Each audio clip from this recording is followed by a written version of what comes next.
Welcome back dito sa channel natin. Update naman tayo sa Ayala Malls Manila Bay. Ano na nga ba ang latest dito sa pinakamalaking Ayala Mall sa buong bansa?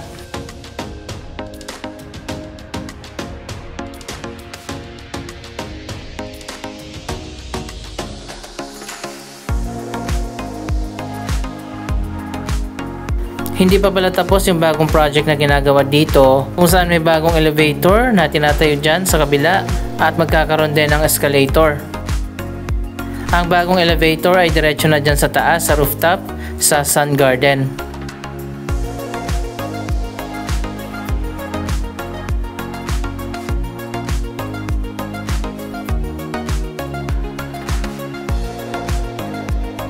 Dito yung unang nilagyan ng elevator.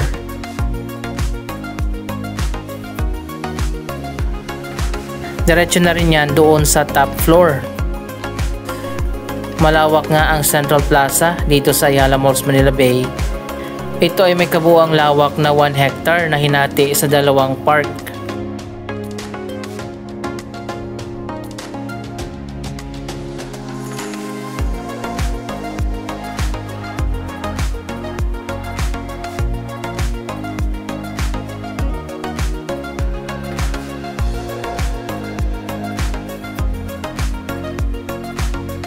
Yung isang park ay nandun sa kabilang side.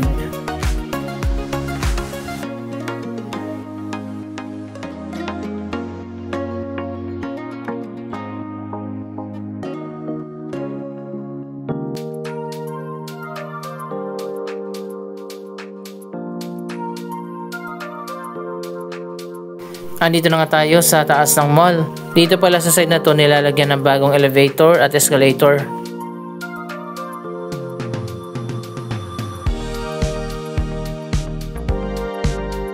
Ito naman ang Sun Garden dito sa taas ng mall. Kung hindi pa kayo nakakapunta dito, ipapakita ko sa inyo. Medyo malawak din ang Sky Garden dito.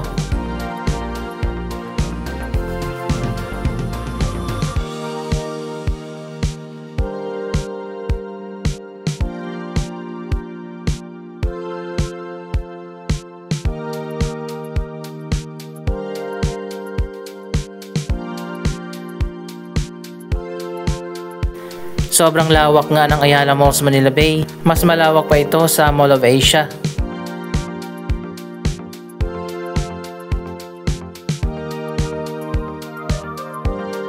Ito na yung bagong canopy ng escalator, malapit nang matapos.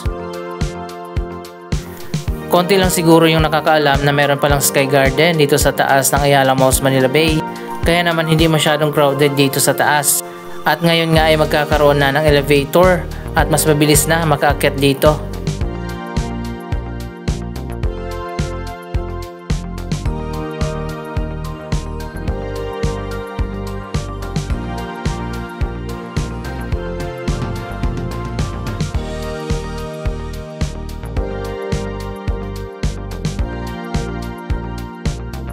Kapag natapos na yung ginagawang project dito, bubuksan na ulit yan.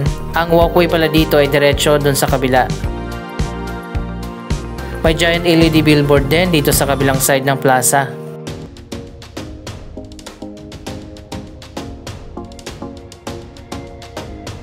Marami pang vacant dito sa top floors ng Ayala Malls Manila Bay. Hindi pa talaga fully occupied pero sobrang dami na ang mga stores dito at mga restaurant.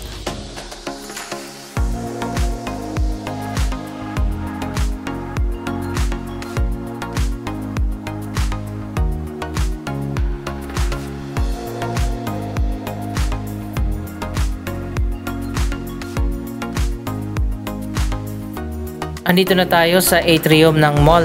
Yung last update nga natin dito, pinakita ko nga sa inyo na bukas na yung second level ng Landmark Department Store. Wow, ngayon naman bukas na pala ang third floor.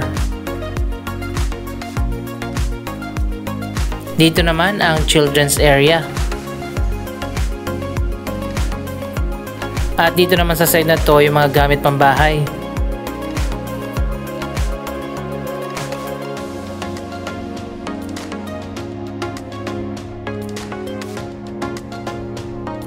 Wow, tingnan nyo naman guys, sobrang lawak ng Landmark Department Store.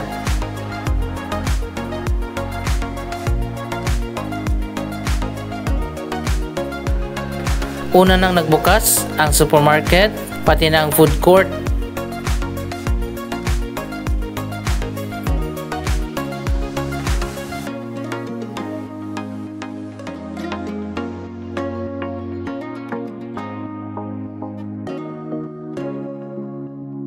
Wow, ang daming choices pala dito.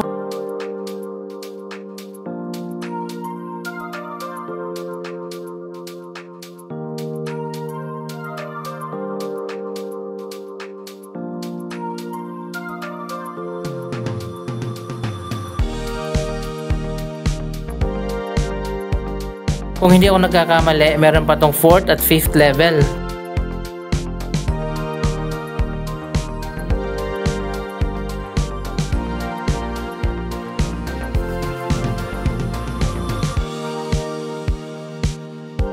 Wow, grabe, sobrang ganda ng Landmark Department Store. Dito naman tayo sa 2nd level.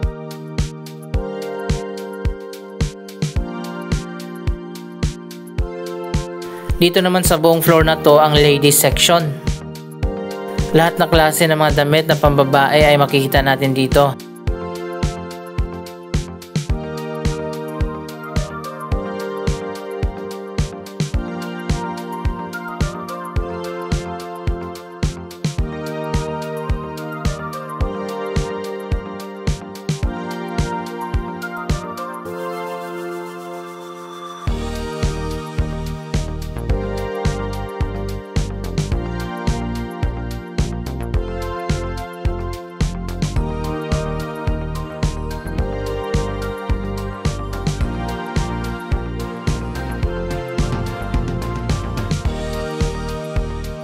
Ito na yata ang pinakamalawak na department store.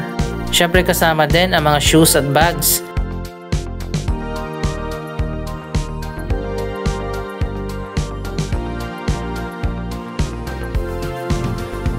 Hindi na natin ikutin yung buong floor kasi nga sobrang lawak.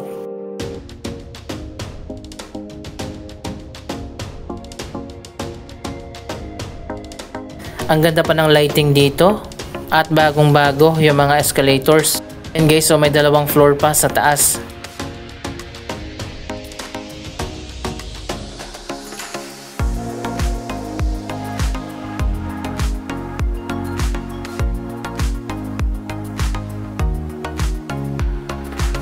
Dito naman sa baba ang men's section at marami pang iba.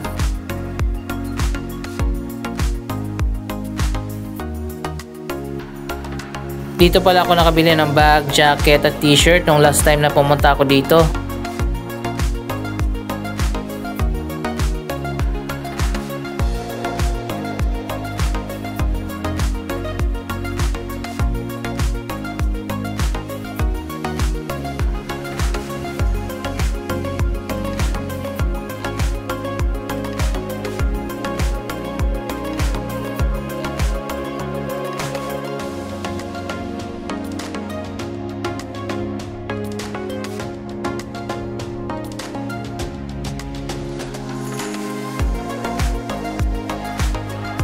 Sobrang lawak talaga ng bawat floor ng Landmark dito.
May bazaar section din kung naghahanap ka ng mas mura.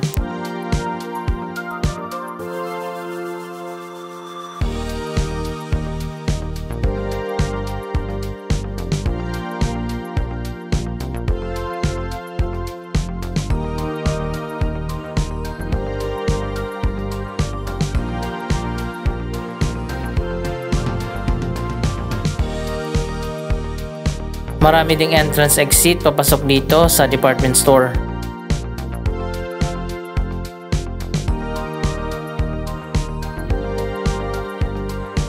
Nandito rin ang mga kilalang brand, local man at international.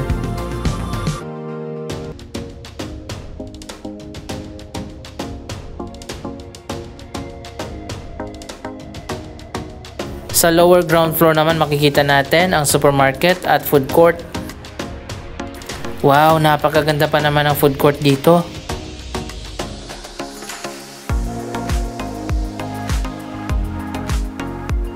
Tingnan nyo guys, para kang nasa hotel.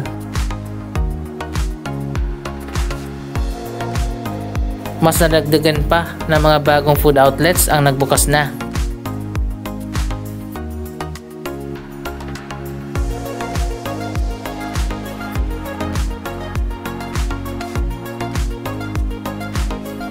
Ang ganda pa ng mga sitting areas dito at mga table, malinis talaga.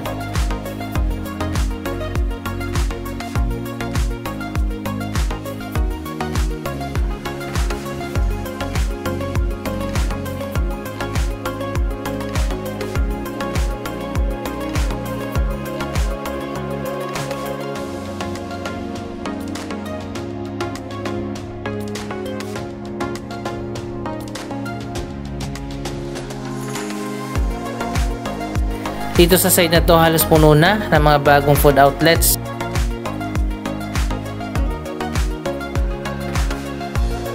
Marami ding choices ng iba't ibang mga pagkain.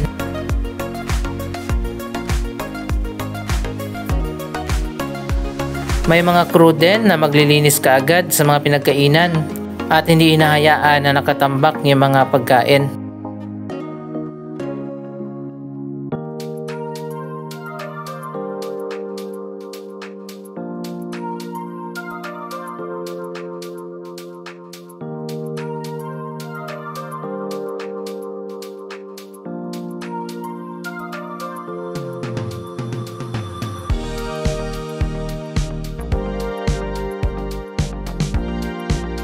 Mas marami na nga ngayon ang mga food outlets.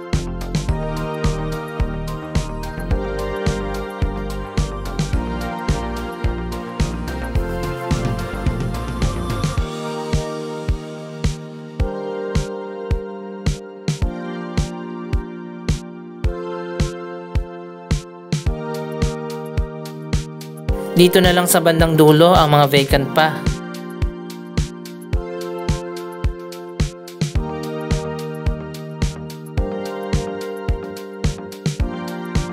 Maluwag pa rin dito at marami ding mga tables at mga upuan kapag nagbukas na ang mga bagong food outlets. Ang maganda dito sa Landmark Food Court, mas pinaganda lang nila yung interior ng food court, pero affordable pa rin yung mga food outlets. Di katulad sa SM na sobrang mahal na yung mga food outlets at wala na yung mga pangmasa na kilala natin. Andito rin ang napakalawak na supermarket.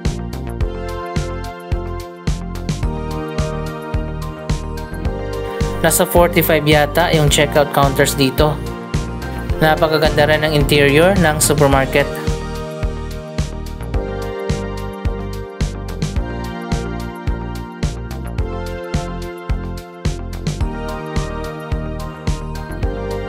May hardware din dito sa dulo. Ang kulang na lang dito, pharmacy at business center. Usually, di ba may Mercury Drug sa loob ng Landmark? Baka dito sa dulo. Anong masasabi nyo sa patuloy pa rin na progress ng Ayala Malls Manila Bay?